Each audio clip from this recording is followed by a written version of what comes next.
Senhoras e senhores, bom dia. É com grande satisfação que damos início a esse que é o penúltimo encontro do ciclo de palestras da Abra Filtros em 2019. Sejam todos muito bem-vindos. O tema escolhido de hoje é Desafios do crescimento e escalabilidade das vendas em tempos de transformação digital. Para ministrar a palestra, temos o prazer de receber, com muito carinho, Marcelo Chá. Uma salva de palmas. Bom dia a todos. A gente vai falar aqui um pouquinho de vendas, né? E a nossa empresa, ela tem um serviço que a gente chama de aceleração de vendas. E esse é o primeiro incômodo que a gente traz logo já no primeiro cartão de visitas. Porque quando a gente fala em aceleração, a gente está falando de uma ação que vai se dar de uma forma rápida. E o que a gente tem visto em todos os trabalhos que a gente tem feito, a gente tem atendido algumas multinacionais, inclusive indústrias da área de serviço, etc. e tal, é que todo mundo quer acelerar as vendas, mas ninguém quer acelerar a si mesmo. Ninguém quer se mudar, ninguém quer mudar os seus hábitos para poder, então, mudar as vendas. E aí a gente ouve sempre alguma coisa assim, né? Quando a gente vai fazer uma intervenção, seja um workshop, uma palestra, uma consultoria, as pessoas, não, mas isso funciona lá, aqui é diferente. Não sei se tem alguém de consultoria que pode se assemelhar aí com essa frase, mas em todo lugar que a gente entra é sempre diferente. E o que nós estamos aqui para trazer é que o que a gente vai mostrar aqui começa lá há 500 anos com René Descartes, que vai falar da questão da gestão por evidência. E a gente vai poder mostrar isso aqui ao longo do nosso percurso. Mas o que eu acho que aqui é muito óbvio para cada um de vocês, eu queria saber só que quem que é da indústria? Indústria. Então vamos fazer para a gente mudar a energia aqui. Quando eu falar quem é da indústria, fala eu! Tá bom? Isso, então vamos lá. Que vendedor animado, né? Então primeiro, vou começar com outra pergunta.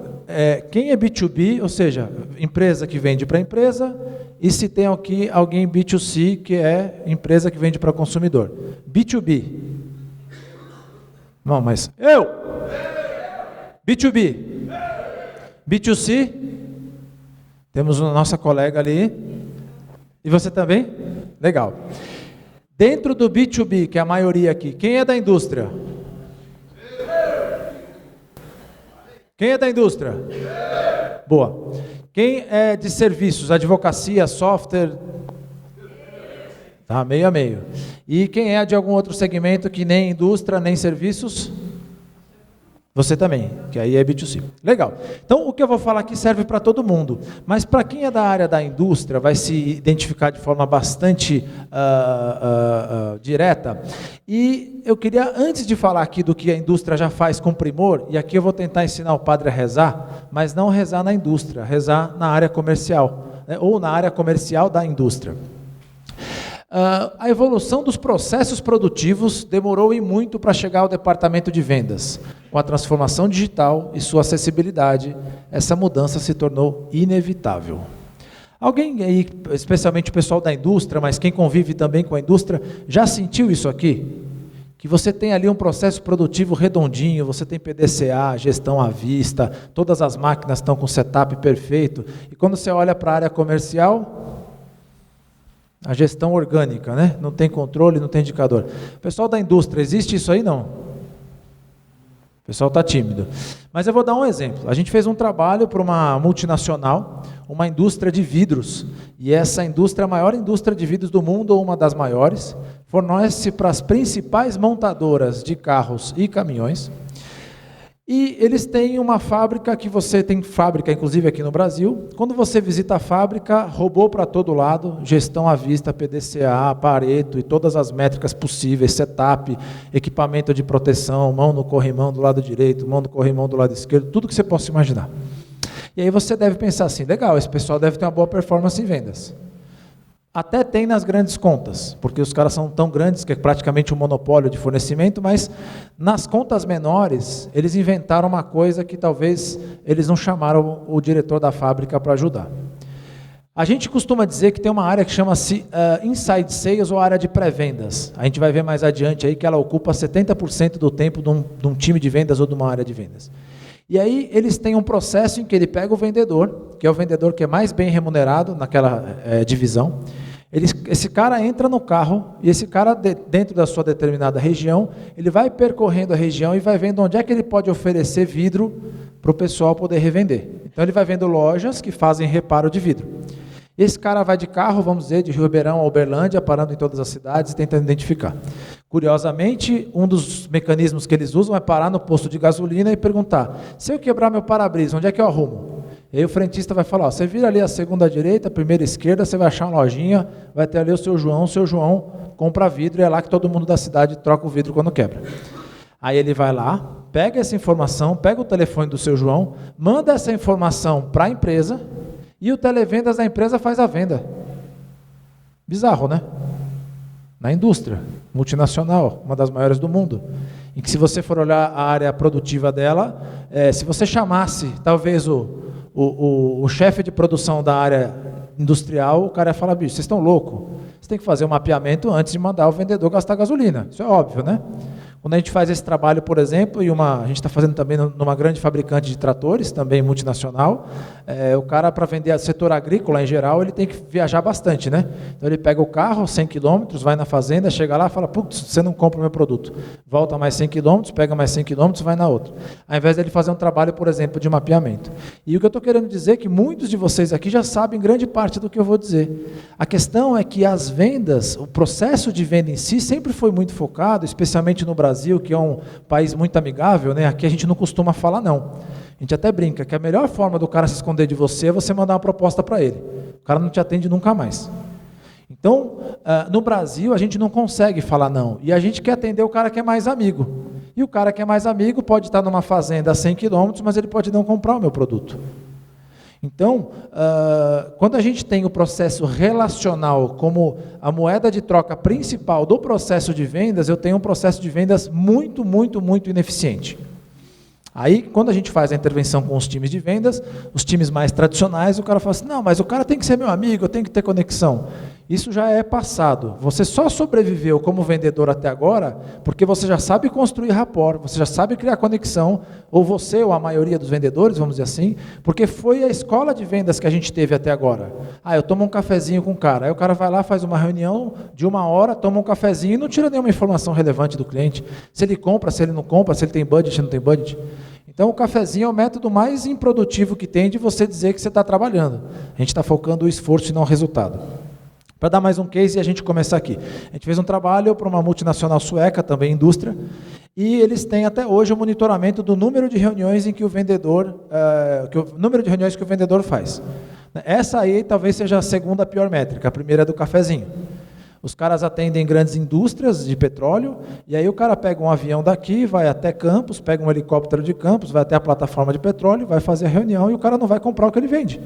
Mas ele não fez esse trabalho antes para poder fazer isso. Mas a meta dele de reagendamento e de reunião está cumprida. Eu fiz 10 reuniões essa semana. Então, o que a gente está falando aqui é de trazer todo o conhecimento que a indústria já tem, que os processos já têm para a área de vendas. Sempre lembrando que quem compra de você é quem tem conexão contigo. Então, a gente em nenhum momento aqui, apesar de fazer a apologia do momento desses 5 minutos aqui até o final sobre processos, a gente está partindo do pressuposto de que você precisa criar conexão, de que você precisa ter o contato e que você precisa ter relacionamento com a sua fonte de decisão ou de influência de compra. Certo? Legal, então vamos seguir aqui um pouquinho. Desafios do crescimento e escalabilidade das vendas em tempos de transformação digital. Antigamente a gente costumava dizer assim: não, mas eu sou bem relacionado, eu tenho uma boa relação com o comprador daquela empresa. Hoje, quem aqui só fala com o comprador da empresa por e-mail? Alguém? Tem alguém? Ninguém mais, só eu? Né? As grandes empresas, o comprador não fala mais com você. O cara te manda um e-mail, quem passa por leilão eletrônico aqui, de compras? Todo mundo vende para multinacional que passa, né? Então, o relacionamento no leilão tem nenhum, tá certo? Às vezes, talvez para salvar alguma documentação que ficou lá no final. Então, o que a gente vê é que o processo de transformação digital, e quando a gente fala transformação digital, é transformação escrito grandão e digital escrito pequenininho, ou seja, não foi a evolução dos códigos de construção de software que mudaram mais rápido do que a transformação digital. Hoje, um moleque de 16 anos pode construir um software, pode construir o Uber, mas a transformação do relacionamento da comunidade do Uber, das pessoas que usam o Uber, é que de fato trouxe uma mudança comportamental, tanto para quem é motorista de Uber, quanto para quem é usuário do Uber. Então a questão não está mais nos bits e bytes da programação de um aplicativo, e sim na transformação de como essa comunidade se relaciona. E nós, enquanto vendedores, temos que estar atento para isso, porque quando eu posto uma foto no Facebook, quando eu posto no Instagram, eu estou no fundo comunicando à minha comunidade algo. Eu estou comunicando à minha comunidade o meu perfil. E será que eu estou comunicando o perfil ideal? A gente costuma dizer que os vendedores que sobreviverão serão aqueles que seriam pagos pelos seus clientes para comprar de você.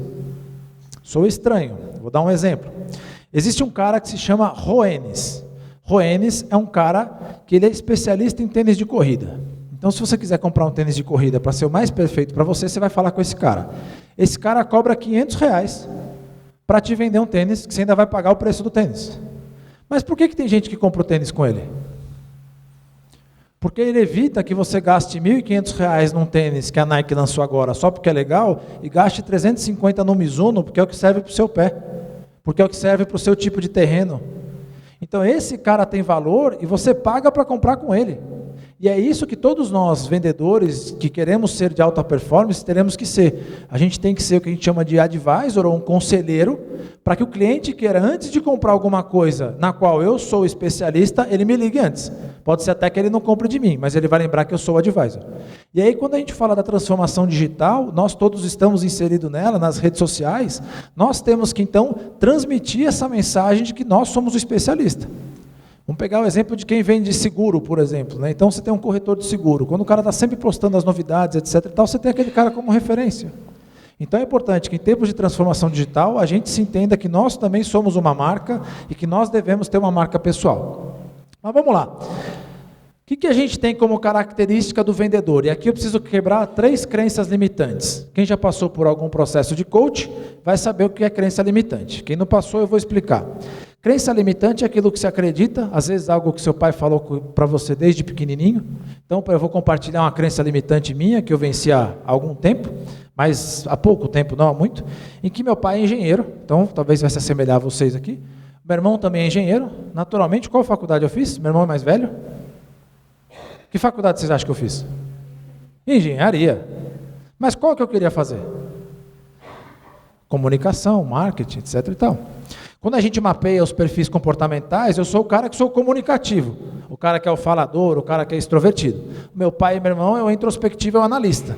Então você imagina que desde criança eu fui criado por uma linha de raciocínio analítica, uma linha de raciocínio sistêmica, que é o oposto da minha. Então eu aprendi desde pequeno, me lembro que desde os 6 anos, de que consultor é um cara que é chamado, ele vem aonde ele não é chamado, para te dizer o que você já sabe. E para a alegria do meu pai, eu virei consultor. Então você imagina o quanto tempo, e eu estou compartilhando com vocês uma dor, porque é fato, quanto tempo e quantas dificuldades em processos de decisão que eu tive que ter, isso não veio à minha mente de maneira consciente ou inconsciente. E aí quando ela se torna consciente, você é capaz de se libertar. O que isso tem a ver com vendas, Marcelo? Você está falando aí, mas eu não estou conseguindo entender. Eu estou falando que a gente tem um viés muito forte com relação ao perfil do vendedor. Quem já ouviu a frase aqui, o vendedor é um mal necessário? Quem já ouviu, grita eu, vai. Eu. Tá fraco, mas eu sei que muita gente ouviu. E quem já ouviu a frase que vendedor, você sabe como é, né? Eu, né? Eu vou falar uma próxima, eu ia falar agora, mas é no próximo ponto. Mas quando a pessoa fala vendedor, você sabe como é, você acha que ele está querendo dizer assim, o vendedor você sabe como é, um cara esperto, um cara inteligente, o cara que traz o dinheiro, o cara que traz o progresso, o cara que vai onde não é chamado, o cara que vende o que a empresa tem uma ideia, que nem é produto e que o cara vai lá e vende, o cara que tem a coragem de fazer muitas vezes o que outras pessoas na empresa não têm, o cara que leva a boa vida, que só viaja, acorda às 5 da manhã, entra no aeroporto, vai dormir à meia-noite, porque o voo vai pegar o último voo, pega o voo do padeiro lá em Guarulhos, sai daqui 2 da manhã para pegar o voo às 4, que é mais barato. Esse aí é o vendedor. Mas quando o cara fala assim, o vendedor, você sabe como é, né? Ele não está falando desse lado do vendedor, né? Ele está falando do outro, que o vendedor não respeita a regra, que o vendedor é aquele cara que desrespeita as normas, que o vendedor é o cara que não aceita não. Pô, ainda bem, né? Porque se a gente aceitasse não, como é que eu ia vender? Ligo para o cliente, olha, o cliente quer comprar? Não, então beleza. Mas aí é legal, porque às vezes o diretor de vendas ou o empresário, enfim, as pessoas que ainda têm essa visão do vendedor, e a gente tem que desmistificar isso, é papel de todos nós, desconstruir isso, porque também é verdade, né? Parte disso é que eu tenho esse lado bom, quando é para eu ouvir o não do cliente e poder brigar para conseguir vender, mas isso é nativo meu enquanto vendedor. Quando eu receber um não da empresa, porque o cliente não tem crédito, porque o preço está alto, porque a área de produção não consegue entregar, porque não tem estoque, eu também não vou aceitar essa objeção. E eu vou, enquanto vendedor, para cima da empresa para dizer, bicho, se vira com o estoque aí, cara. Então, é importante que a gente entenda que isso é um perfil do vendedor, e que isso é legal e que isso é bom. Na nossa leitura, a gente costuma dizer que o vendedor é um bem ultra necessário, e não um mal necessário. Um bem ultra necessário. Exemplos que a gente pode ter da área de vendas, como ela é sempre, ou muitas vezes colocada na sua, vamos dizer, numa segunda prioridade, vamos dizer assim. A gente visita, de novo, dando exemplos. Eu vou dar um exemplo dessa indústria. Essa indústria que a gente visitou, vocês imaginam que para ela ser a maior indústria de vidros do mundo, de vidros automotivos do mundo, ela deve ter investido em tecnologia na área fabril. Certo? Há 3 anos eles estão tentando aprovar o investimento para contratar um CRM para 4 vendedores. Que não deve custar, sei lá, 10% do desperdício de vidro que quebra, né? Para você ver que essa é a nossa mente limitante, a nossa crença limitante. Então, espero que, para vocês que estão aqui, que são vendedores, consigam traduzir que isso muitas vezes existe na empresa de vocês, e para quem aí trabalha como diretoria ou como empresário, consiga entender o perfil daquele cara que você contratou como vendedor. O segundo ponto aqui super interessante é, o produto é bom o suficiente. Quem aqui já passou por uma situação em que foi questionado se estava vendendo ou não, e aí a pessoa, aí é mais para os empresários, né? Mas em que o empresário ou o diretor disse, o produto é bom para caramba, é só vender. Só eu? O produto é bom, é só vender. Só vender é vender, né? Você tem que achar o cliente, ligar, prospectar, vender. Então, aqui é super importante que a gente entenda que nenhum produto é vendável, é tão bom o suficiente que vende sozinho. Senão a Coca-Cola não fazia propaganda, tá certo? Ou a Apple não gastaria dinheiro com propaganda, porque não tem celular mais desejado que os celulares da Apple. Ainda assim eles fazem propaganda. Portanto, é importante que essa consciência de que meu produto é bom o suficiente vende sozinho. E aí você vai ver qual é a desculpa contrária dessa, né? O diretor de produto ou o dono da empresa chega lá e fala assim, não, o produto do concorrente é muito pior e vende mais que o meu. Você só investe em produto, seu produto vai ser bom, sua área de vendas vai ser ruim. O outro cara talvez está investindo um pouquinho no produto e muito nas vendas. E é isso que a gente aprende com a cultura americana, em que o cara investe tudo nas vendas. E cada vez mais agora, principalmente as empresas de software, para quem é de software aí, eles estão investindo cada vez mais na área de vendas. A área de tecnologia já virou commodity, você tem uma série de ferramentas muito parecidas. O que vai sustentar é a parte de atendimento e a estrutura de vendas. E a terceira crença produtiva é que o processo produtivo é muito diferente da área comercial. E aí aqui talvez eu tenha que mais quebrar o paradigma dos vendedores do que do processo produtivo. Quem aqui teria coragem de chamar o gerente de produto ou o gerente da fábrica para dar pitaco na área comercial? Esse não precisa gritar porque eu sei que vai ser polêmico, certo? Mas muita gente vai dizer, cara, não, esse cara entende de processo, entende de indústria, entende de produto. Fazer pausa para foto? Não? Boa.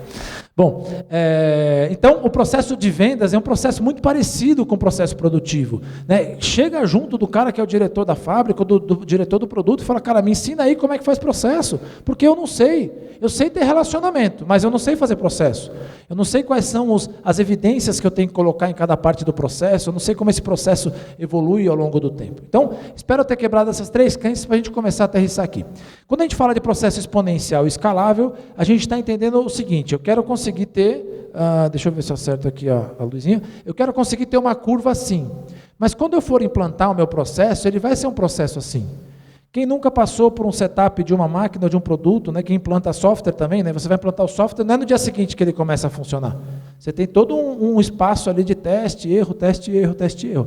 Quando você vai para a área de vendas é a mesma coisa. Você começa a ter um volume, por exemplo, de prospecção. Então você começa lá dentro do pessoal, a gente chama de inside sales ou de pré-vendas, mas para simplificar poderia ser o telemarketing. Tem umas diferenças, mas só para simplificar. E o cara começa a fazer 70 ligações por dia. Depois de um mês, ele fez mais ou menos 1.500 ligações. Se eu não usar PDCA para olhar o que está fazendo o dia que foi bom dele, por que foi bom, e o dia que foi ruim, por que foi ruim, eu vou estar sempre batendo, sempre desperdiçando energia, dizendo, faz 70 ligações aí. Aí essas 70 ligações vão virar aquelas reuniões que o pessoal pede. Você tem a obrigação de tomar 10 cafezinhos por semana, de fazer 10 reuniões por semana. Tá, mas o que eu tenho que extrair dessa reunião? O que eu tenho que extrair dessa ligação? Então, quando a gente coloca um processo, ele vai vir cheio de falhas e cheio de dor. O que eu posso dizer para vocês, que tanto nas empresas que a gente trabalha, quanto na própria Inside, a gente confia mais no processo do que no relacionamento. Porque o relacionamento, a partir do momento que eu perco um vendedor, o relacionamento vai com ele. E quando eu tenho o processo, esse conhecimento é da empresa. Só que aqui entra a dor do vendedor, que é esse cara que é agitado por natureza, o cara que não cumpre regras por natureza e não aceita objeções por natureza, que é ótimo, é importante, é por isso que ele existe. Mas quando você vai implantar o processo, aí é o sofrimento, né? Você vê um vendedor executando o processo, quem é vendedor aqui, direto? Vendedor direto? Só? Temos 5 só? E tem o pessoal mais tímido aí também, né? Legal, quem gosta de preencher CRM? Só eu. Não, eu gosto mesmo, tem mais uma pessoinha lá, ó. Né? Legal, por que eu gosto de preencher CRM, ela também, eu acho que vocês deveriam gostar, porque se a gente não gostar, a gente vai sofrer. Você não gosta de passar na porta giratória do Bradesco, mas se for para receber 1 milhão, você vai passar na porta? Vai, né? Vai deixar sua mala do lado de fora, vai tirar todas as moedas, etc. e tal. E é assim que vai ser o vendedor que vai perdurar. Por quê? Imagina que você tem uma carteira lá, sei lá, fala o número de clientes que alguém tem aí, para gerenciar, potenciais clientes. Um vendedor. Nossa amiga ali do CRM. Qual que é seu nome? Érica. Érica, quantos potenciais clientes, independente da etapa, tem na sua plataforma de CRM?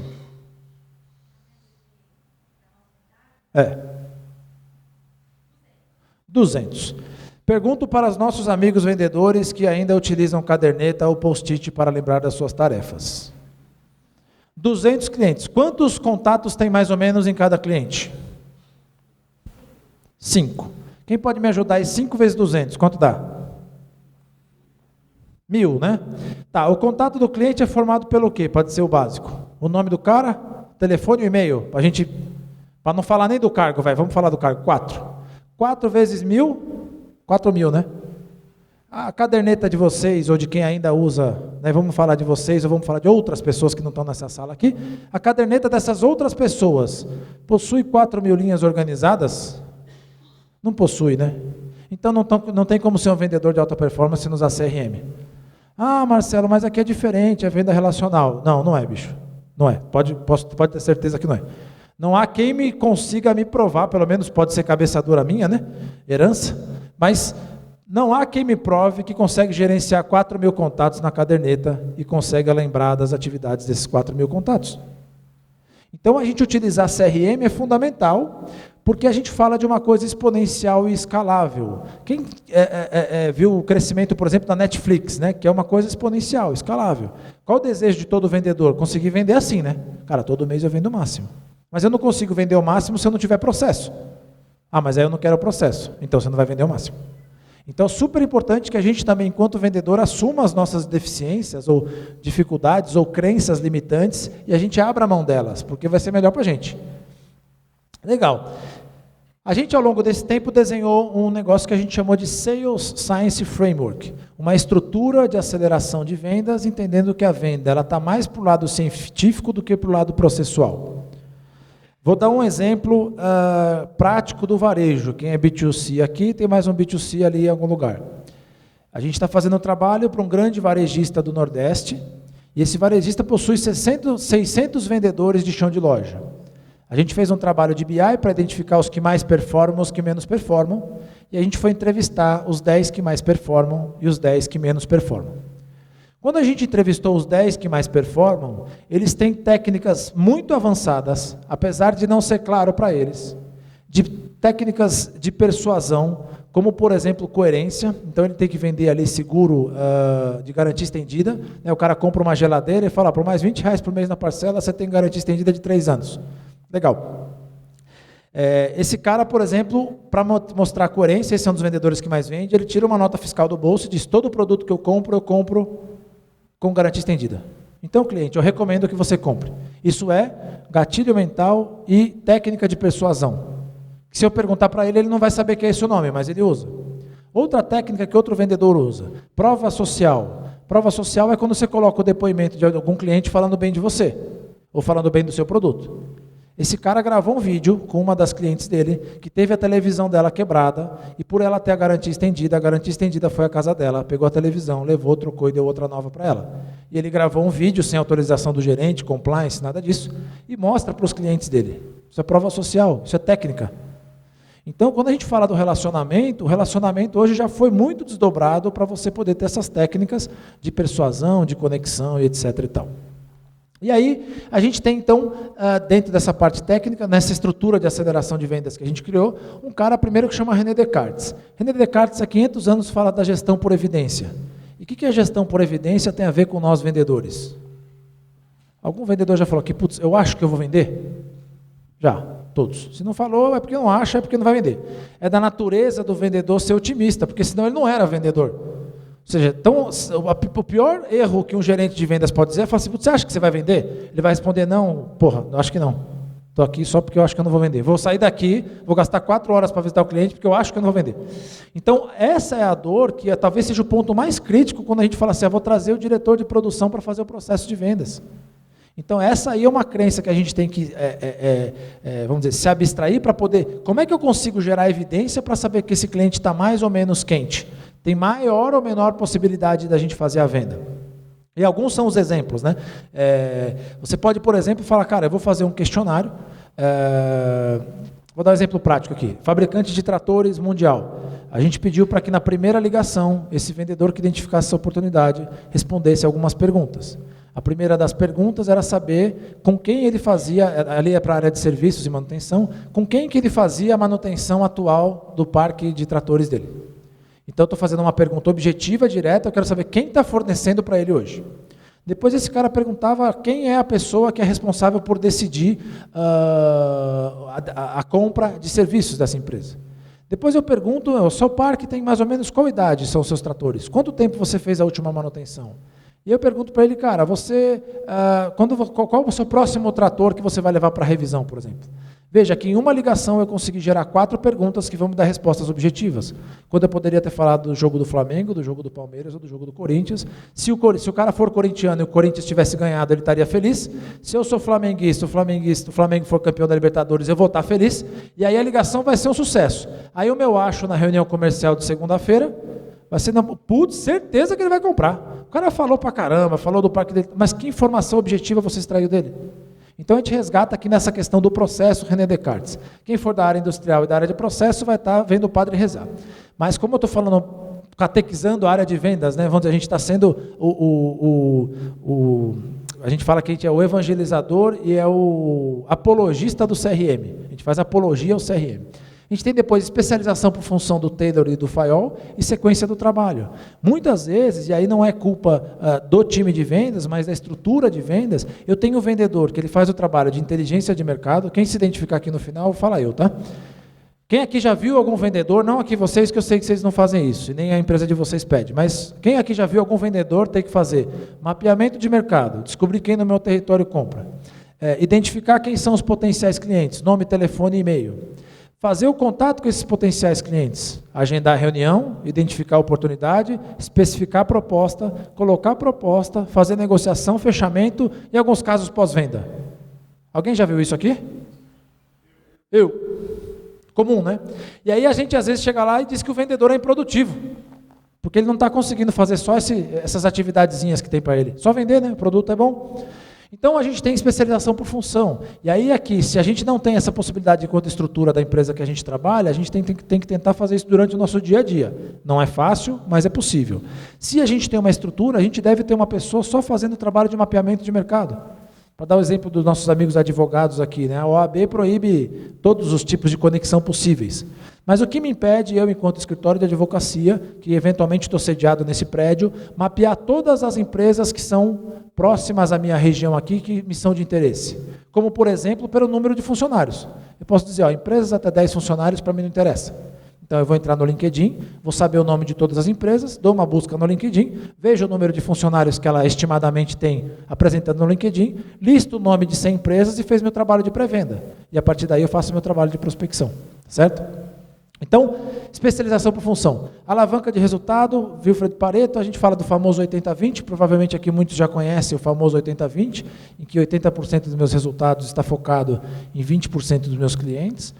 Aqui a gente tem uma dificuldade na área de vendas, em estruturas bem mais maduras, em que a gente já tem que os 20% dos clientes não tem mais sido suficiente. O cara está precisando entrar na barreira dos 80%, que não performam tão bem, mas tem potencial. E aí isso tem virado um conflito, porque o cara fala, eu estou dando atenção nos 20% que mais me atende. Fala, cara, mas os 20% não vão bater sua meta. Então você precisa invadir um pouco a outra área. E depois a gente tem aqui o PDCA. O PDCA talvez seja o mais simples de todos os processos, em que você faz, né, o planejamento, o P, o D do inglês do, de fazer, o C, cheque, de checar, e o A de agir.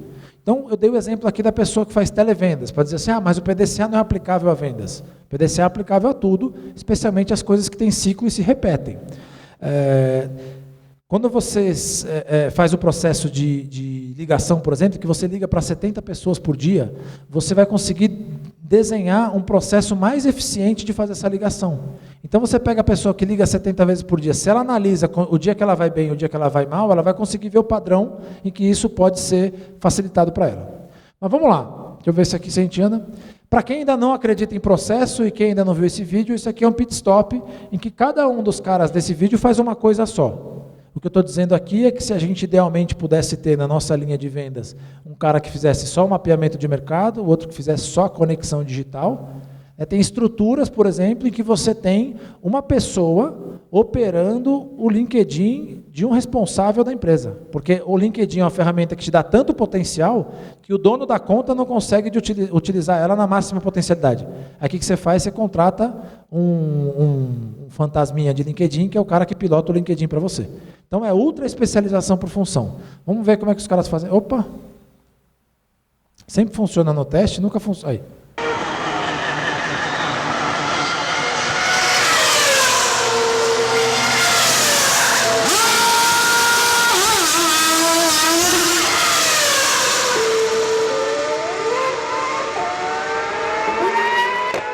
Seria legal se a nossa área de vendas funcionasse assim, né? Eu não estou nem falando aqui da área de pré-vendas e pós-venda, eu estou falando da área de vendas mesmo. Eu não estou dizendo dos problemas operacionais que eu posso ter. Legal. Aqui são alguns pontos de por que as empresas não têm vendas escaláveis, não têm vendas crescentes, não têm vendas recorrentes. Nós temos aqui alguns aspectos que nós mapeamos durante esse processo. Grandes dores que a gente vive. Primeiro, processo de vendas. O vendedor foi treinado para não seguir processos. Porém, nessa altura do campeonato, a gente não tem uma outra opção a não ser seguir. E quem vai se diferenciar? Aquele vendedor que desenvolveu toda a sua capacidade de empatia, conexão, gerar relacionamento e que segue processo. Esse é o cara que vai performar. A gente fazendo um trabalho para uma farmacêutica, né, tem a pergunta, mas qual é o perfil ideal do vendedor?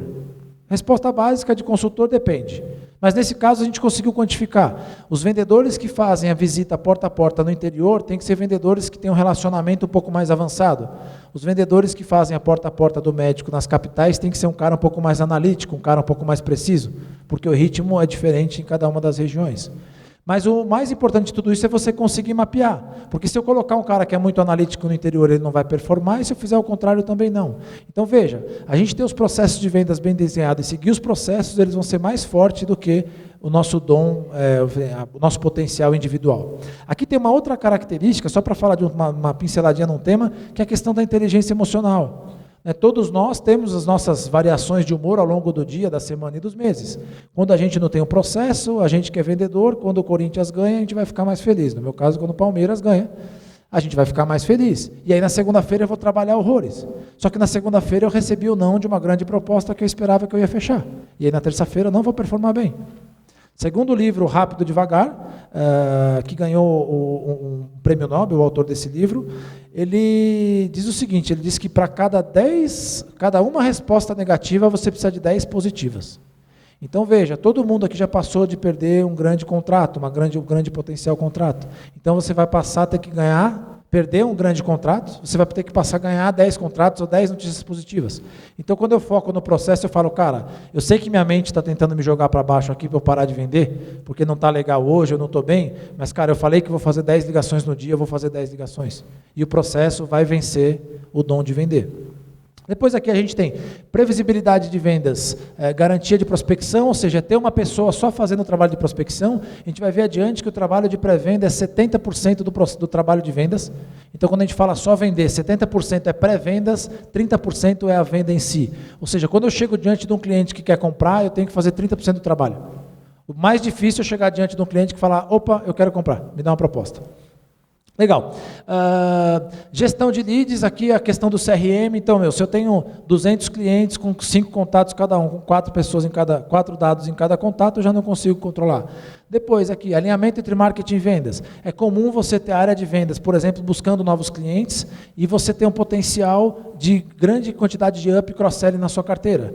Então, a gente fez um mapeamento em que a empresa tem 2.000 clientes e a gente mostrou, usando a inteligência da própria equipe, que a equipe poderia faturar 6 bilhões de reais, ou seja, 3 vezes mais, sem nenhum novo cliente. Idealmente, se ela ocupasse todas as oportunidades de up e cross-selling que ela teria nessa carteira. E toda a verba de marketing está destinada à aquisição de novos clientes. Nenhum real de marketing estava sendo dedicado a relacionamento, a construção de estruturas e estratégias de up e cross-selling. Eu eventualmente poderia dar uma condição mais favorável para quem já é meu cliente. Mas não, eu vou lá e dou uma super condição, super desconto, sacrifico minha margem para ganhar um cliente novo. Enquanto isso, eu estou desatendendo ou atendendo mal aquele cara que está na minha carteira.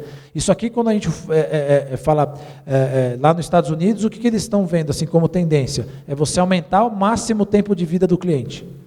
E que o cliente ele vai te deixar quando ele estiver insatisfeito. Ele não vai levantar a mão e vai falar, eu estou ficando insatisfeito, acho que eu vou trocar. Ele simplesmente vai te abandonar. E aí a hora que você for recuperar já é tarde. Então você tem que manter o tempo de vida do cliente o maior possível, cada vez mais ampliando com consistência o seu mix de serviço, o seu mix de produto, para que você cada vez consiga ter uma fatia maior daquele segmento. Legal. Depois aqui a gente tem erros primários de equipe e alto giro de equipe. Eu vou colocar esses dois no mesmo item. Por que isso? Porque a gente contrata um vendedor. Quem aqui já ouviu essa história em alguma empresa longe daqui? Contrata um vendedor, o vendedor chega lá e fala assim, não, eu tenho uma carteira, vim do segmento. Às vezes o vendedor é aquele cara que você olha e fala, puta, eu sempre sonhei ter esse vendedor. Esse cara vende horrores. Geralmente porque a grama do vizinho é mais gorda, é mais verde. Aí esse cara chega na empresa, você vai lá e fala, não, tudo bem, vendedor, tal. Você passa ali 30 minutos falando do produto, às vezes 1 hora, talvez um dia, e fala, beleza, agora é só vender. Só que quem conhece o seu segmento, quem conhece o seu produto é você. Sua empresa tem 10 anos, 15 anos, 20 anos, 30 anos vendendo para esse segmento. Então você tem como obrigação, se você quiser ser bem sucedido, transferir esse conhecimento para o seu vendedor. E não falar para ele, prospecta aí e vende aí. Cara, você tem uma carteira às vezes de clientes, de 2, 3 mil clientes que está parado. Aí você fala para o cara, é só você ligar para todo mundo. Tá, mas desses 2.000 clientes, qual que é o que eu quero que você ligue? Qual que faz mais sentido para você? Eu vou te ajudar, vou te dar o caminho para você poder seguir.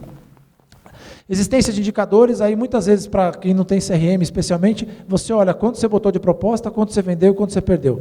Mas quantas ligações eu fiz no dia, quantos clientes eu mapeei no dia, quantos desses clientes me permitiram fazer uma reunião, quantas dessas reuniões avançaram para a proposta e assim por diante. Depois a gente tem aqui a adoção de tecnologia, como eu falei, CRM, isso aqui é básico, a gente precisa ter de qualquer jeito. E aí equilíbrio de receita e margem, muitas vezes a gente acaba dizendo, não, é só dar mais desconto que vende. Não é. Existe um conceito que se chama BATNA, Best Alternative to Negotiation Agreement, que é de um cara que chama William Ury, que é o cara que é o chefe da cadeira de Harvard de negociação e vendas. E esse cara diz o seguinte, se você não tiver uma melhor alternativa para vender, você vai dar desconto. Portanto, a alegria de um vendedor é um pipeline cheio. Um pipeline cheio são muitas pessoas querendo comprar de você. Para você poder, enquanto vendedor, ter a alegria de dizer, bicho, eu não vou baixar o preço, se você quiser, você compra. E aí, quando o cara compra, acho que é a maior alegria do vendedor, né? Quando o cara pede desconto, você não dá e o cara compra. Aí você fica, né? Não é essa a alegria, não? O cara pede desconto, você consegue sustentar e o cara ainda compra. Mas você só consegue manter margem se você tiver demanda. Se você tiver estrangulado, você não consegue. Legal, avançando mais um pouquinho aqui, eu tenho mais 25, é isso? Beleza. Avançando aqui, a gente compara as duas formas de pensar vendas, né? E a primeira, o que a gente chama de vendas old school, é essa vendas que eu falei, que você tem que mapear mercado, prospectar, identificar a oportunidade, vender, etc e tal. Foco muito grande no esforço e pouco foco no resultado. Do lado de cá, você tem um mindset muito focado no relacionamento e pouco focado em processo. Do lado de cá, o que a gente chama de Sales Science Framework, você tem todo o processo de vendas fatiado. E aí aqui você tem time dedicado à prospecção, aqui você tem basicamente muito processo, muita gestão por evidência. E o que a gente começou, quando a gente começou a estruturar esse processo, eu vou falar dele explodido no próximo slide, mas a gente começou a criar uma máquina de jogar cliente fora. Porque você entra na empresa, acha que a empresa está preparada para vender, começa a gerar uma demanda, quando essa demanda cai no colo, o vendedor não quer preencher o CRM. Quer ver um mercado que isso acontece direto? Imobiliário. O mercado imobiliário, ele investe horrores para a geração de oportunidades. Para o cara entrar no Facebook e dizer, putz, me liga aí que eu estou interessado no seu apartamento. Esse contato vai para um corretor e esse corretor não liga de volta para o cara. Por quê? Porque o vendedor acha que o processo está errado, porque acha que o lead é frio, porque acha qualquer coisa, ao invés de seguir o processo. Então, quando a gente começou a identificar que a gente gerava uma máquina de jogar cliente fora, a gente falou, cara, o que a gente pode fazer? E a gente entrou em algumas camadas, que são essas 8 camadas aqui, que a gente chamou de pré-requisitos, para dizer, cara, como é que eu monto uma estrutura para poder fazer minha empresa vender mais? A primeira, produto. Saber se seus vendedores conhecem seu produto. Apesar de parecer óbvio, e essa é a maior área de treinamento de vendas, eles treinam no produto da empresa, muitos vendedores não conhecem o produto a fundo, ou não conhecem seus concorrentes, ou não conhecem seus pares. Depois, marca, a coerência entre o discurso e a busca na internet. Então você fala assim, a minha empresa é posicionada para vender preço, porque eu sou a maior empresa do mercado, eu atendo os principais clientes. O cara digita um Google lá, seu site não abre. Qual a credibilidade? Zero. Isso sem falar das redes sociais e todas as outras coisas. Público, ICP. Aqui vai uma sugestão, dica super, super importante, que é você definir o que a gente chama de Ideal Customer Profile. Qual o meu perfil de cliente ideal? Ah, Marcelo, todo mundo que compra meu produto é ideal. Vou pegar o caso dos advogados aqui. Todo mundo que precisa de um advogado é meu público ideal. Será? Será que não tem empresa já no seu portfólio de determinado tamanho que você consegue resolver problemas mais específicos, que você consegue atender de maneira um pouco mais clara, que você consegue atender de maneira um pouco mais específica, que vai gerar mais valor? Então é importante que você identifique isso, seja pelo tamanho da empresa, pelas dores que você resolve. Lá nos Estados Unidos, no Vale do Silício, ele costuma dizer que você não tem que ter um nicho, você tem que ter um subnicho. Então você não pode ser especialista em desencravar a unha do pé. Você tem que ser especialista em desencravar a unha do pé do dedinho esquerdo do anão. Por quê? Porque nessa especialidade só vai ter você. E a partir daí você vai buscar todos os anões do mundo que têm problemas no pé esquerdo. E aí quando você chegar para falar desse cara, ele vai realmente te conectar com você. E todas as pessoas que resolvem unha encravada não serão mais diferenciais para ele, mas você que atende unha encravada do pé esquerdo vai ser um diferencial. Então procure o subnicho dentro do mercado de vocês. Pode ser por região, pode ser por tipo de empresa, tipo de segmento, tipo de dores, etc. e tal. 1.4, promoção. Como oferta seu produto ao mercado? Então, utilizo as minhas redes sociais, eu utilizo o meu processo de vendas. Aqui tem 2 palavrinhas que são relevantes sempre de esclarecer, que a gente fala de inbound e outbound. Então, inbound é quando é um marketing, para simplificar, marketing de conteúdo. Então, quando o cara fala assim, estou fazendo um inbound, estou fazendo marketing de conteúdo, em que eu me pinto de alvo, ando no meio da multidão e espero que o meu cliente me atinja. O Marcelo produz conteúdo de vendas, eu estou com um problema de vendas, nossa, encontrei ele aqui, preciso falar com ele. Esse é o marketing inbound. E o outbound é o marketing, as vendas que a gente mais conhece, as vendas mais que você encontra o cara no elevador, faz um processo de venda mais ativo. O inbound, ele é um processo mais lento e demorado, mas que com consistência dá resultado, e o outbound, que é o processo mais tradicional, é um processo que dá resultado de mais curto prazo. O ideal sempre equilibrar as 2 pontas. Pessoas, como está estruturado o seu time? Então, existe uma pessoa de prospecção, o comissionamento do meu time está bom? A gente tem um caso agora também de varejo, em que o vendedor lá ele tem que vender 30 coisas, é o mesmo produto, tem que vender 30 produtos. Aliás, 100 produtos. Se ele vender 100 produtos, ele ganha 30% de comissão. Se ele vender 99, ele não ganha. O que acontece? O mês que ele vai mal, ele junta os 40 produtos que ele ia vender e põe o pedido só no mês seguinte. Aí um mês ele vende, no outro não, um mês ele vende, no outro não, um mês ele vende, no outro não. Então será que na minha estrutura de vendas eu também não estou com uma remuneração desalinhada? Será que meu time está sendo bem tratado, sendo bem treinado? Será que eu invisto proporcionalmente o mesmo dinheiro que eu invisto em treinamento de produção, eu invisto em treinamento de vendas? Então aqui é importante cuidar e olhar para o time. Depois, indicadores. Quais são os indicadores? Indicadores de mapeamento de cliente, indicadores de prospecção, indicadores de qualidade de reunião e assim por diante. Softwares. Quais softwares eu uso? Para começar com o básico é CRM. Depois do básico, LinkedIn. E aí, a partir daí, você tem uma série de outras ferramentas, sem falar em ferramentas de marketing digital, que seriam inúmeras. E aí, por último, os processos. Possuo os processos documentados, as pessoas seguem o processo. E lembre-se, a gente não quer que o processo seja quadradinho, que seja uma esteira ultra quadrada, mas pelo menos ela tem algum aspecto de recorrência para que você possa repetir isso. E a partir daí você ser mais eficiente.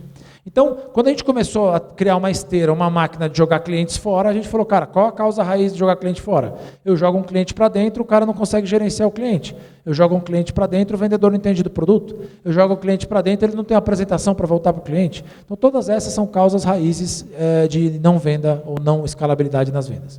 Vou voltar aqui um pouquinho, só para mostrar então o framework explodido. Eu estava aqui e vou aqui. Aqui a gente tem 3 grandes frentes de geração de oportunidades, de geração de aumento de receita, onde os vendedores têm que atuar de forma bastante intensiva. Na primeira delas, a gente tem o que a gente chama de marketing offline. E aqui a gente tem 2 grandes oportunidades de geração de oportunidade. A primeira é o corpo a corpo. Eu encontro no elevador uma pessoa que tem potencial de compra, eu vou na festa do meu filho infantil e falo com o pai do coleguinha dele, ou eu posso fazer uma conexão numa feira. Processo de vendas tradicional. O segundo processo, que talvez seja o mais eficiente quando a gente fala de vendas outbound ou de prospecção outbound, é o processo que a gente chama de cold call 2.0. É eu fazer todo o mapeamento do meu cliente, e a partir do mapeamento do meu cliente eu fazer a conexão com ele. Então eu não ligo na Inside, por exemplo, e falo, eu gostaria de falar com o responsável por compras, eu gostaria de falar com o responsável por RH. Eu vou ligar na empresa procurando o maior cargo da área que eu quero falar e vou dizer, eu gostaria de falar com o Marcelo Charra, e aí o sócio da empresa. Então eu já sei dele, porque ele está na internet, está aberto. Você navega no LinkedIn e sabe tudo sobre ele. Então você precisa fazer um processo que a gente chama de Cold Call 2.0. Legal. Aqui a gente tem 4 grandes frentes de geração de oportunidade. A primeira delas, sucesso do cliente. Como é que eu estou tratando o cliente que está na minha casa? A gente sempre tem a tendência de cuidar do cliente que está chegando. Mas as tendências e as pesquisas mostram que você tem que cuidar do cliente que já está na casa. E desenhar estratégias de upselling e de cross-selling. Então, primeira coisa, sucesso do cliente. Outras 2 oportunidades, como eu disse agora, upselling e cross-selling. O que eu posso fazer para ele comprar mais? O que eu posso fazer para ele comprar outro mix de serviço? Às vezes, eu visitar a empresa do cara, identificar um gap que a empresa dele tem, para propor uma possibilidade de eu vender mais o meu produto. Eu posso, eventualmente, fazer uma pesquisa dentro da empresa dele e dizer, cara, se você comprar mais esse meu outro produto, você vai reduzir o custo X. Só que, geralmente, a gente tem a tendência de evitar, porque quando a gente for visitar, vai ter problema. Então, quando eu for visitar o cliente, ele vai reclamar de alguma coisa. Para evitar essa pequena reclamação, eu deixo de fazer uma grande venda. Então, é super importante que a gente tenha esse conceito. E, por último, uma coisa que funciona muito no B2C já, no B2B um pouco menos, mas tem ganhado corpo, é o que a gente chama de marketing por indicação. Todos vocês já devem ter recebido alguma campanha de marketing de indicação, seja da Etna, da Westin, da Wine, que você ganha R$100 se você indicar um amigo que comprar. Só para você ter uma ideia, do ano passado para cá foram lançados quase 20 livros na Amazon só sobre marketing de indicação. Então, como eu estou usando a minha base de clientes para poder me indicar novos clientes, me indicar potenciais clientes? Todo mundo aqui com certeza já vendeu por indicação. A diferença é que algumas empresas têm processualizado essa etapa, estimulado com que isso seja feito. E aí o terceiro ponto ali que a gente está falando, que na verdade é o item 4, a gente está falando ali de marketing digital. Eu tenho o marketing digital da empresa, que vai fazer o processo institucional, e eu tenho também o marketing digital individual, que a gente chama de social selling. Como eu estou usando as minhas redes sociais para vender mais e melhor? Para quem é B2B, LinkedIn é um prato cheio, você pode ficar trabalhando um ano inteiro só do LinkedIn, e você vai conseguir vendas por LinkedIn. Só para citar mais um caso, o maior contrato que a gente já fechou até hoje de cliente foi via LinkedIn, em que a gente usa um framezinho super básico, em que eu conecto a maior pessoa da empresa, no nosso caso lá, diretor de RH, a gente vende produtos de workshop, e perguntando para esse diretor de RH com quem que eu deveria falar para falar sobre o workshop. Ele foi lá e indicou o gerente de DHO, que é Desenvolvimento Humano Organizacional. Quando eu abordei o Desenvolvimento Humano Organizacional, eu disse a ele que o chefe dele tinha me passado o contato dele. dele. Naturalmente, ele me recebeu. A partir daí, eu comecei o processo de vendas e a gente foi lá e fechou o nosso maior contrato até hoje. Portanto, é possível fazer a venda pelo LinkedIn. O que precisa ter? Persistência e consistência. Por quê? Porque não adianta, você não vai mandar o cara chega lá um dia motivadão lá, depois da Libertadores, e manda 50 conexões. Aí não tem resposta de nenhuma, aí ele para. E aí tem um cara que chama Camilo Coutinho, que fala de vídeos, de marketing por vídeos, super legal de seguir ele. Ele fala assim, o problema de todo mundo é que você já quer começar com uma audiência grande. Ninguém quer começar com um seguidor. O cara quer começar com um monte. Então o cara ataca no LinkedIn, manda 50 conexões, ninguém responde no primeiro dia, o cara vai lá e para de fazer. Então o LinkedIn é ferramenta mágica de gerar oportunidade. Depois que eu gerei a oportunidade, eu vou chegar aqui e vou fazer um processo de qualificação. Aqui tem duas grandes técnicas de qualificação interessantes. Uma que a gente chama de BUNT. Então é ver se ele tem budget, orçamento, autoridade, necessidade de comprar o que eu vendo e se está no tempo de compra. E isso é o que faz uma reunião de cafezinho virar uma reunião de qualificação. Eu posso ir lá e tomar um cafezinho com um cliente e não fazer essas perguntas, ou eu posso fazer uma ligação e conseguir todas essas perguntas. Às vezes vai dizer, mas o cliente não vai abrir o budget. Não tem problema. De quem você está comprando hoje? Eu compro do fulano. Mais ou menos, se eu entendo de mercado, eu sei qual é o posicionamento de que ele está comprando. Esse cara só está comprando o preço, para mim não interessa. Autoridade, é você que decide ou você decide com mais alguém? Eventualmente, pelo cargo que ele ocupa, vocês já podem descobrir isso até pela própria internet. Eu já vou ligar para o diretor de RH, porque é o diretor de RH que me compra. Se não for ele quem me compra, ele vai indicar o outro, como aconteceu no nosso caso. Necessidade, vocês compram cursos e treinamento de vendas? Compro, eu vou visitar esse cara. Quando que vocês vão contratar? A gente está com o budget fechado só 2020. Ou já fechou para o ano que vem só 2021. Então, até 2021, esse cara saiu da minha lista. E não pode ir para o meu caderninho, porque no meu caderninho eu não vou lembrar, ele tem que ir para o meu CRM. Legal. Então, BUNT. Depois, eu estou falando um pouco rápido por causa do tempo, mas vai ter o vídeo, vocês podem revisitar o vídeo aí. Tem uma outra técnica que chama Spin Selling. S, perguntas de situação. P, perguntas de problema. I, perguntas de implicação. N, perguntas de necessidade. Então, perguntas de situação. Como está a manutenção dos filtros dos seus tratores? Perguntas de problema. Você tem tido algum problema com o fornecedor atual? Pode ser que ele diga que sim ou que diga que não. Eu tenho tido um problema. Ou uma forma melhor de perguntar, o que seu fornecedor atual não faz que eu poderia fazer para te atender melhor? Ele vai dizer, poderia me entregar num prazo melhor, eventualmente poderia me cobrar num prazo mais longo. E aí, a partir daí, eu tenho perguntas de implicação. Será que você não está perdendo dinheiro por estar comprando desse fornecedor? Pode ser que ele dizer, ou será que você não tem oportunidade de melhorar suas compras? Ele vai dizer, sim, tenho. E aí, necessidade, será que não está na hora de você receber um novo fornecedor, de você conhecer uma nova solução? Então, BUNT e Spin Selling tem vasto material na internet, se digitar essas 4 letrinhas aí, 5 na outra, vocês vão conseguir se identificar bem, e aí vem o processo de negociação e fechamento, que é esse processo final. Quando a gente olha para todo esse frame, e a gente mapeou todas as atividades, que são essas daqui, aqueles 8 pré-requisitos são esses caras aqui, produto, marca, etc. e tal, e aqui a gente tem todas as atividades e subatividades do processo. Quando a gente mapeia isso, a gente vê que das 30 atividades listadas ali, 21 atividades são atividades de pré-vendas, são atividades que deveriam ser feitas por outras pessoas que não os vendedores que negociam e fecham. São atividades como definição da lista de clientes a serem contatados, o ICP que eu falei lá atrás, seria mapeamento dessas pessoas, eventualmente conexão com essas pessoas.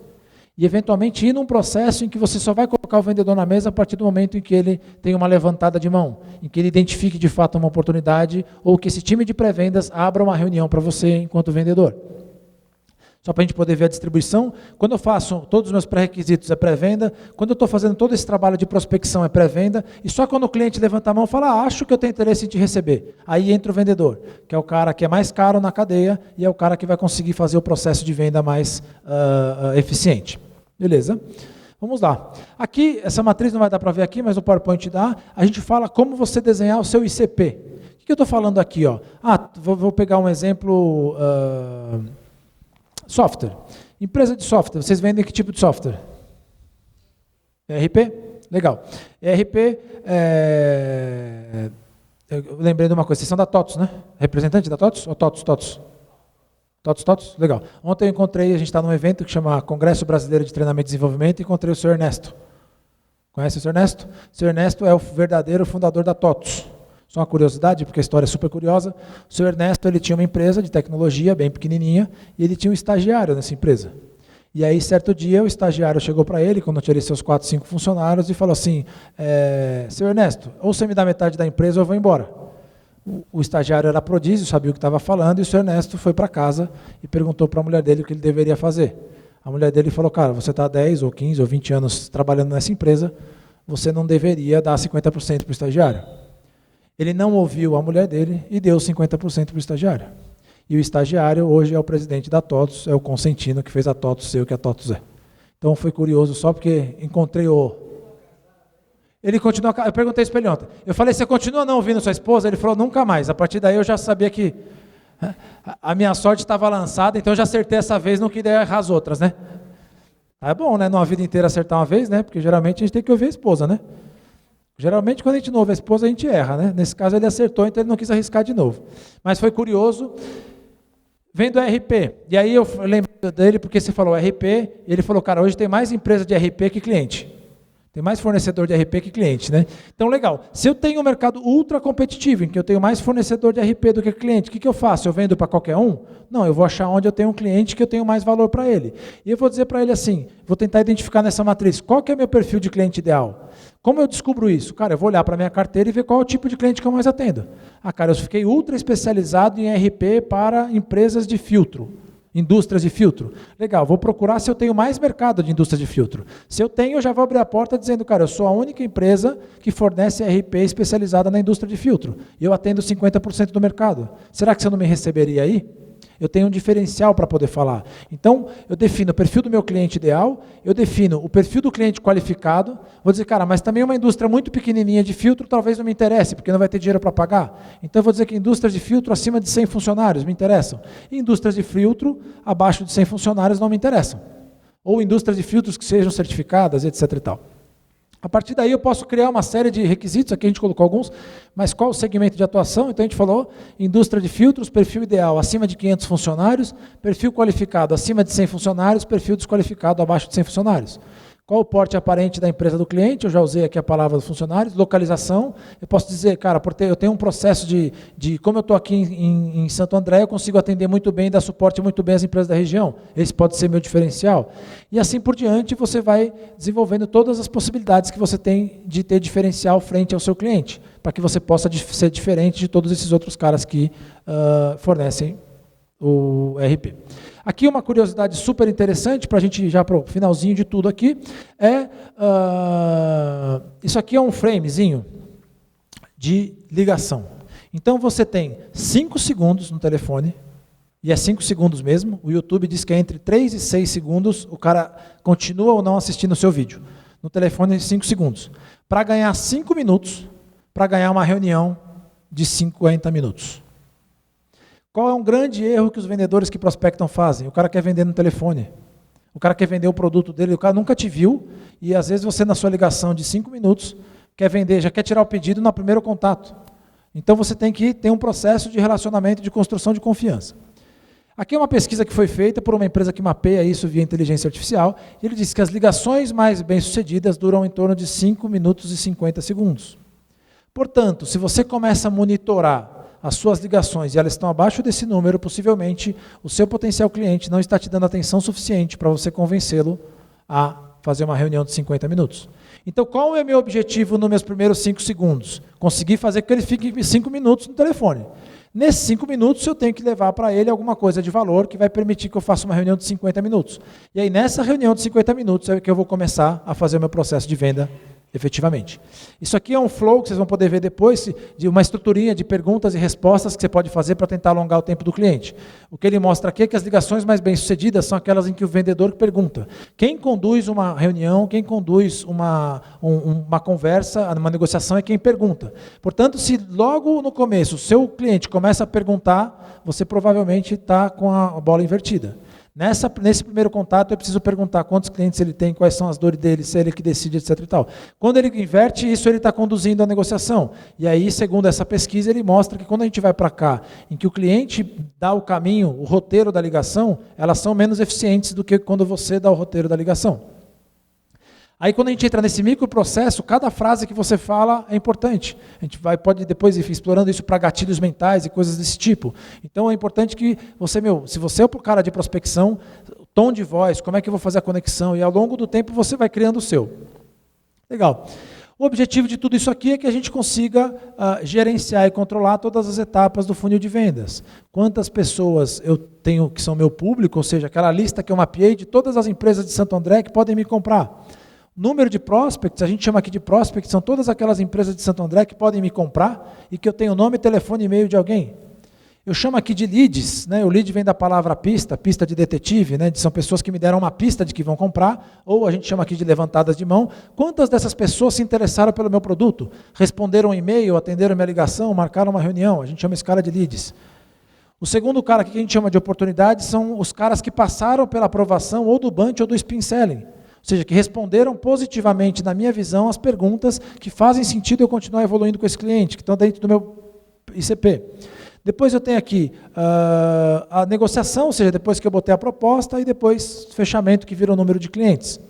Perceba que o processo de venda, de fato, ele acontece aqui. A partir do momento que eu fiz todo um trabalho de pré-venda, esquentei esse cara, esquentei. Quando eu sento na reunião com ele, eu já está faltando 30% para eu vender. Ou vender ou perder a venda. Mas, de certa maneira, é o processo de venda em si. E, por último, e não menos importante, para todos que vocês estão aqui, os analfabetos do século XXI não serão aqueles que não sabem ler e escrever, mas aqueles que não sabem aprender, desaprender e reaprender. Muito obrigado, tenham um ótimo dia a todos.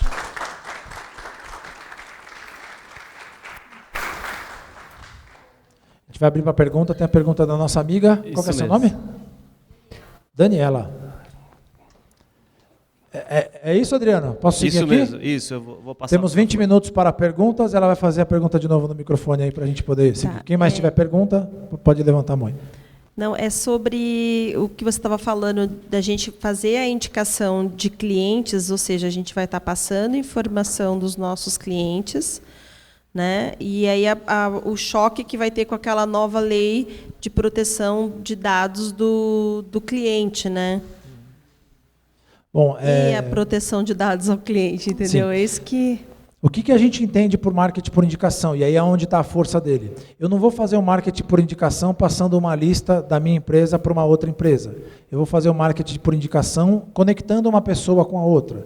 Então, por exemplo, eu conheço o CFO de uma empresa e conheço o CFO da outra empresa, eu acho que o mesmo produto que eu comprei ou que eu vendi para esse cara pode servir para aquele também. Então, eu preciso estimular que esse cara me conecte com ele, legitimamente.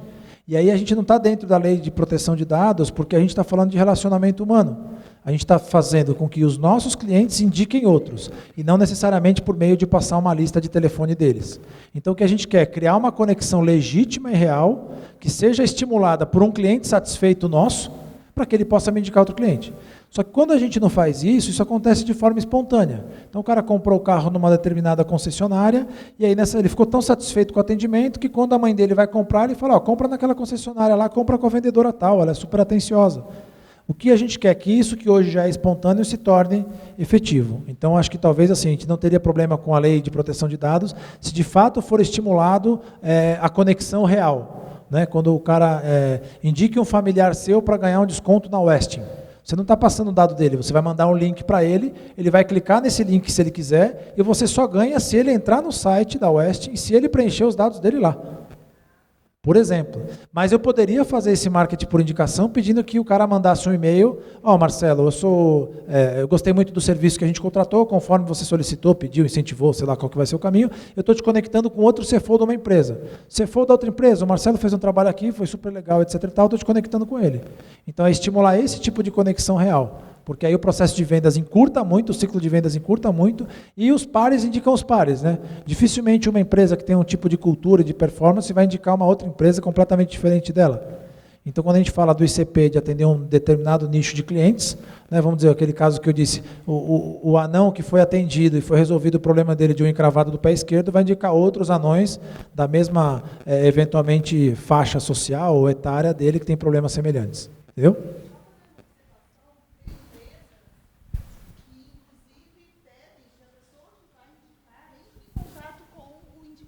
Antes dela conectar. Tem empresas que pedem que antes de indicar, a pessoa entre em contato falando, olha, eu vou te indicar para tal empresa, e só depois disso que a empresa entra em contato, né? Porque o grande problema com a lei realmente é o repasse de um cadastro, né? de algo mais completo, né? Agora, tem bastante empresas já pedindo que haja esse contato antes, né? Só uma observação para poder acrescentar. Quem mais quer perguntar? Perguntas?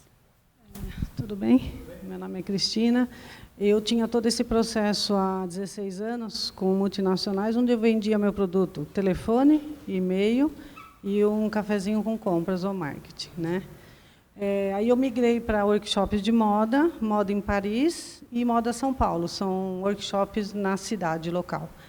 Só que eu me deparei com o meu cliente, ele está no Instagram, ele não lê e-mail e ele não tem telefone. Então, eu acho que eu estou tendo que fazer esse marketing por indicação.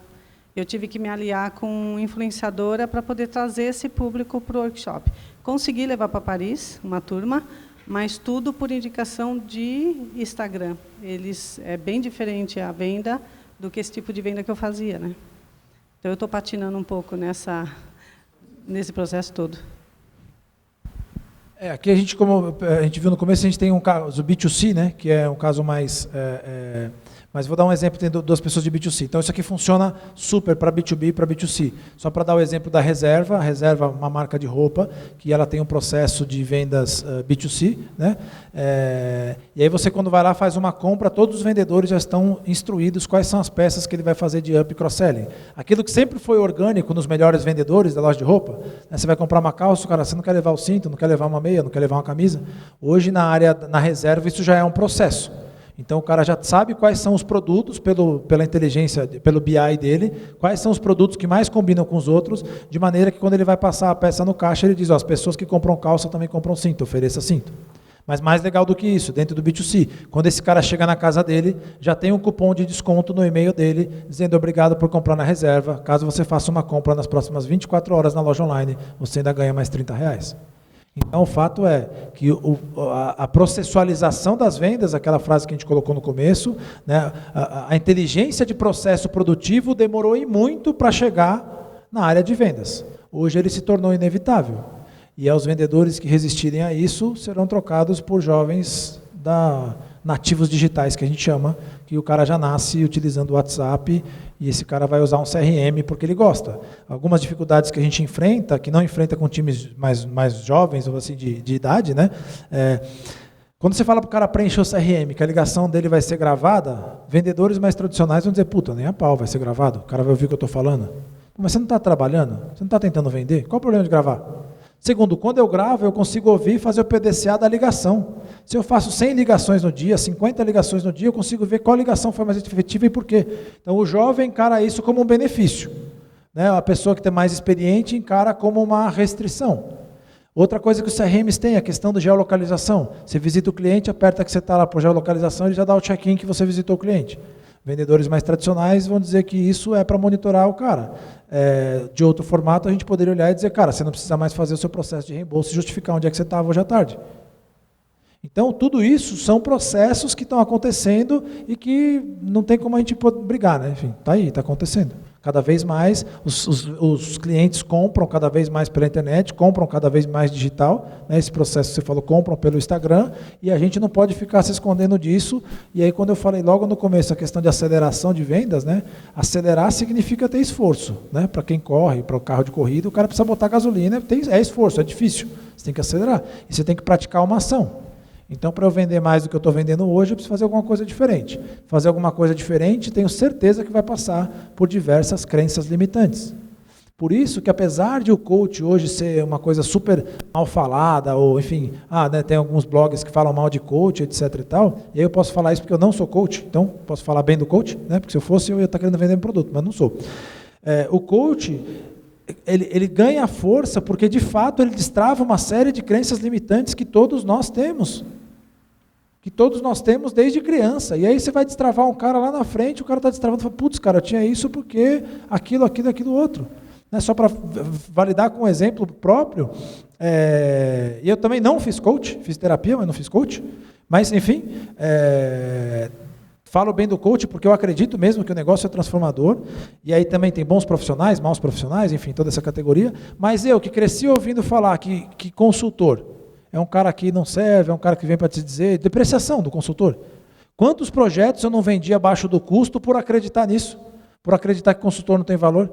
Até eu passar a acreditar que tinha, porque eu comecei a ver os resultados que a gente promovia e comecei a acreditar que tinha. E aí, a partir daí, eu venci essa crença limitante, mas durou lá seus 30 e poucos anos, me jogando para baixo porque eu acreditava nisso. Então é importante, eu faço esse convite a vocês, que todos vocês busquem o seu autoconhecimento para poder fazer sua transformação e aceleração de vendas. Com certeza vai passar por uma mudança individual e pessoal e acreditar que o CRM não é uma burocracia que o chefe quer que você utilize só porque ele quer. É uma ferramenta ultra necessária, poderosa e importante. Só agradecer a todos aí, às vezes a gente é um pouco duro, né? Mas é sempre bom alguém que tira a gente da mesmice, né? Então eu espero que vocês tenham saído com alguma coisa a mais do que quando vocês vieram, e mais do que isso, seja por ódio a mim ou por alegria de ter me conhecido, que vocês se movimentem. É só isso que eu peço para vocês, tá bom? Muito obrigado a todos, obrigado pela atenção.